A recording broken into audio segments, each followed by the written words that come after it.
दिल तोड़ के हमार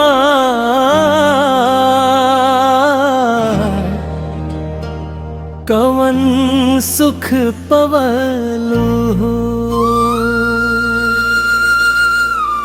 हसत खेलत ई जिंदगी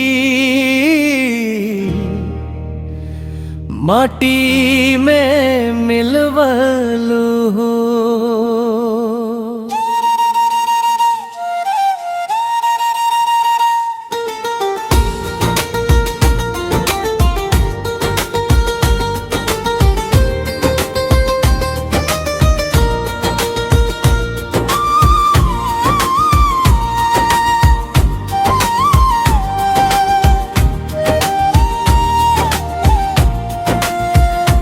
काहे कैलू ऐसन निठुर बेवफाई, मिलल प्यार में बस जुदाई जुदाई हो।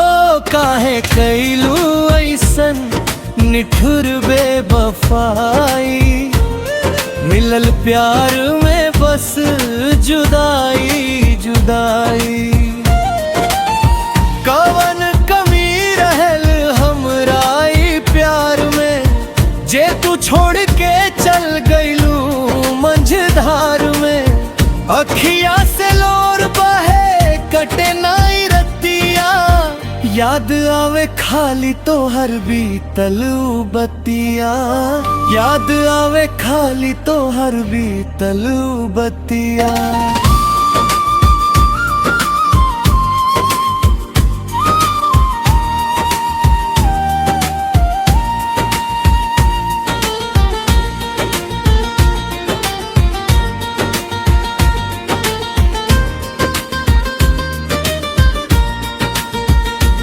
सोच ले ना रहनी कि दिन ऐसन आई, तोहर याद आके हमके इतना रुआई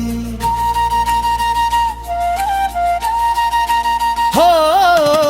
सोच ले ना रहनी कि दिन ऐसन आई, तोहर याद आके हमके इतना रुआई। काहे कैलू वादा जब साथ ना निभावे के रहल, कहेलू कि भूल जाई दर्दिया ना सहे के रहल।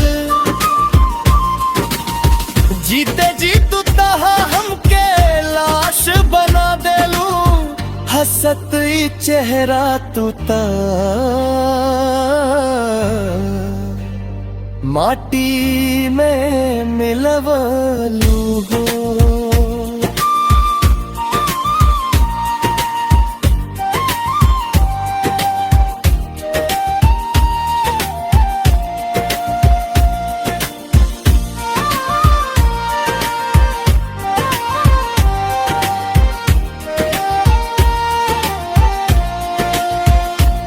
अब तो दुनिया हंसेला देख के हमार हाल,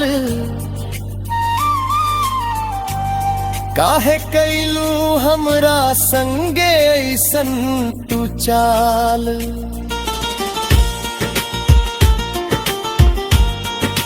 हो अब तो दुनिया हंसेला देख के हमार हाल, काहे कैलू हमरा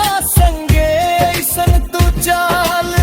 जा खुश रहा तू अब अपना संसार में, हम तो बर्बाद भइनी तोहरा ई प्यार में। प्यार में ऐसन दगा देके कहेलू कि भूल जा।